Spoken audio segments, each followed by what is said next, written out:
विकास दुबे का एनकाउंटर होने के बाद अब यूपी पुलिस की कार्यशैली पर सवाल उठने लगे हैं। यूपी एसटीएफ ने पंजाब में एनकाउंटर का हवाला दिया है, लेकिन विपक्षी पार्टियों के गले से एनकाउंटर नहीं उतर रहा, इसलिए अब इस एनकाउंटर पर सवाल उठाए जा रहे हैं। कांग्रेस ने तो विकास दुबे के एनकाउंटर पर सवालों की पूरी लिस्ट थमा दी है।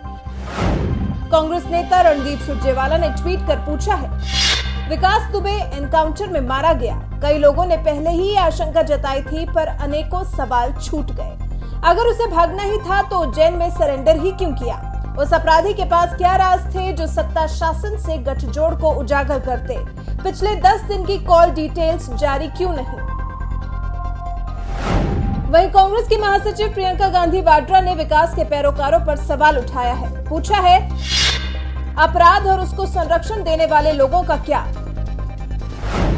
कांग्रेस के वरिष्ठ नेता दिग्विजय सिंह ने गिरफ्तारी के बाद भी ट्वीट किया था और उसके बाद 10 जुलाई को एनकाउंटर होने के बाद फिर ट्वीट किया।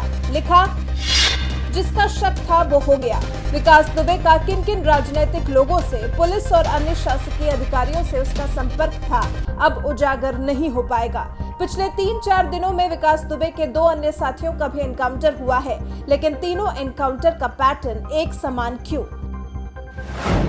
आपके बागी नेता और कवि कुमार विश्वास ने भी इस एनकाउंटर पर टिप्पणी की। लिखा, फिल्मी पटकथाओं में तो वास्तविकता बची नहीं है, पर वास्तविकताओं में खूब फिल्मी पटकथा बची है। मध्य प्रदेश से कांग्रेस के राज्यसभा सांसद विवेक तनखा ने कहा, विकास मरने लायक था, मगर अदालत के आदेश पर उसे फांसी होनी चाहिए थी। क्या न्याय व्यवस्था पर से यूपी सरकार का विश्वास उठ गया है?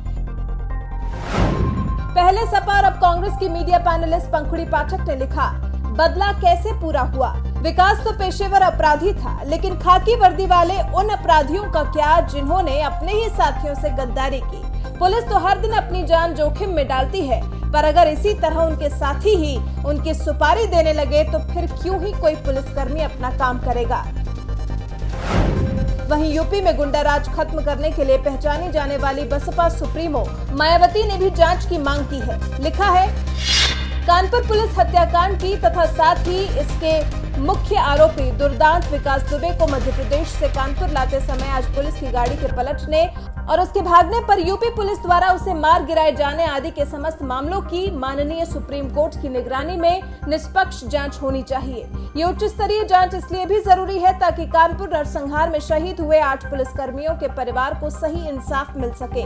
साथ ही पुलिस और आपराधिक राजनीतिक तत्वों के गठजोड़ की भी सही शिनाख्त करके उन्हें सजा दिलाई जा सके। ऐसे कदमों से ही यूपी अपराध मुक्त हो सकता है। वहीं यूपी के पूर्व सीएम अखिलेश यादव ने इस एनकाउंटर के बहाने यूपी सरकार को कटघरे में खड़ा किया है। लिखा है, दरअसल ये कार नहीं पलटी है, राज खुलने से सरकार पलटने से बचाई गई है।